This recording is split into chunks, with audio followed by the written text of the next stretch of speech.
if you know this, but tomorrow's his big day. Super Tuesday or something like that. And my husband, he's running for president. And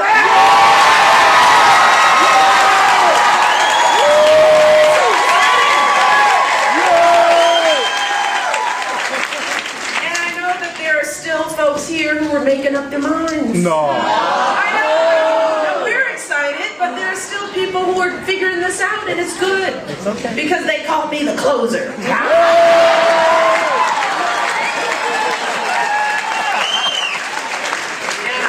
Make sure that everyone is listening and paying attention and thinking this through, so that then when they go into that decision-making mode tomorrow, they've got all the facts. The fact is that the only person who can take us where we need to be is my husband, Barack Obama.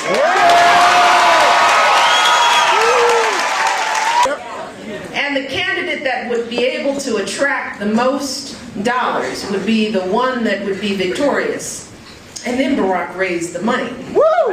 And Barack raised money that astounded many of the skeptics. And then all of a sudden money wasn't important. They're like, no, it's really the organization. Who can build the best political organization is really the one you need to watch. People in Iowa said they hadn't seen an organization as strong in the history of the Iowa caucuses. Woo! So not only did it matter the most, and then all of a sudden,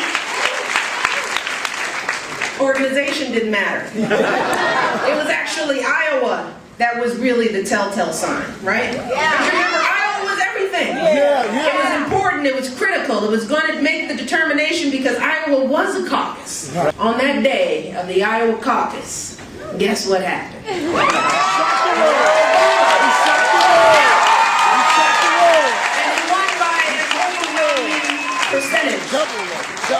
And then what happened?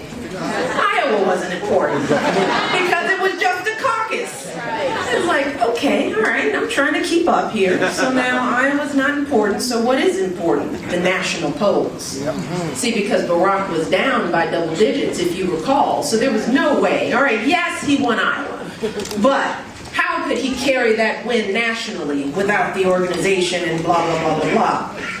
And then we were rolling into New Hampshire. That was supposed to be a firewall for some candidates. Barack was supposed to be crushed in New Hampshire because people had been spending time sending Christmas cards and developing relationships with folks in New Hampshire.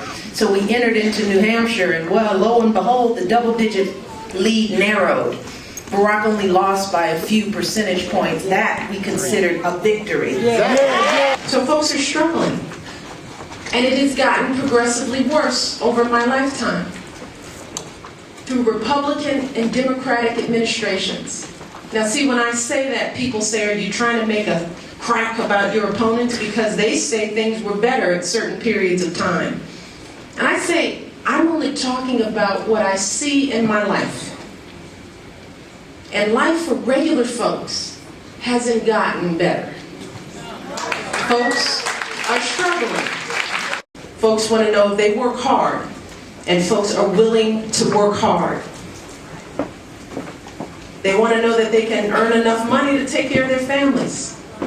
They want to know that they can send their kids to a decent school in the neighborhood and know that they're going to get an education and maybe go to college, but definitely be able to get a job. They want to know that if they get sick, they won't go bankrupt, that they can get medical care and attention without spending every dime in the pocket. And folks want to know that after a lifetime of hard work and sacrifice, that at some point in their lives they can retire with a little respect and dignity. That's all Americans want. But the truth of the matter is that in 2008, that little slice of nothing that people are asking for has become out of reach. But we are held to a standard of family values. We talk about it. And then we don't give people the resources to reach that dream. The bar is shifting and moving all the time. And education. At one point we thought we could count on public education, but that bar is shifting and moving because it depends on what neighborhood you live in. You got to live in the right neighborhood. You got to come from the right community to ensure that your kids will get a decent education. And for all of our children, No Child Left Behind is strangling the life out of education. We have got teachers who are trying to teach with a shifting bar. They say, you got to make sure these kids can score certain test scores, but the class sizes are too big. You don't have the resources. There's no longer art or gym, so kids are frustrated and pent up. They don't know anything but testing. Our children are being tested to death. And let me tell you, if my success were based on my performance only on a standardized test, I wouldn't be here. The bar is shifting and moving. And college, you talk about a moving target. College, for so many, has become out of reach. And we all know kids like me. You know, kids who have done everything that was asked of them. They met the bar, they did their homework, they studied, they prepared, they stayed out of trouble. They were good kids, they joined every extracurricular. They applied, they got into the college of their dream, only to look at the cost and look at their family's income and to say, there's no way these two things work out. So the bar is moving. You can't afford to go to college. And if you take the risk, like I did and Barack did, and take out loans for your education, what you find is that at the end of 4 years or 5 years or whatever your program you're on, you're so mired in debt that you have to give up the careers of your dreams. It's hard to be a teacher, a nurse, a social worker, to work in city government, to work at the community level, to work for nonprofits, because the salaries that you make will not cover the cost of the degree that it took to get the job. And young people know this. We are making certain jobs obsolete in this country. And Barack and I know firsthand, we are still paying off our student loan debt. Oh, correct me, we just finished paying off our loan debt 3 years ago. And you might want to applaud, but we were lucky. The only reason we're out of debt now is because Barack wrote 2 best-selling books. And as my mother informed us, that was not a solid financial plan.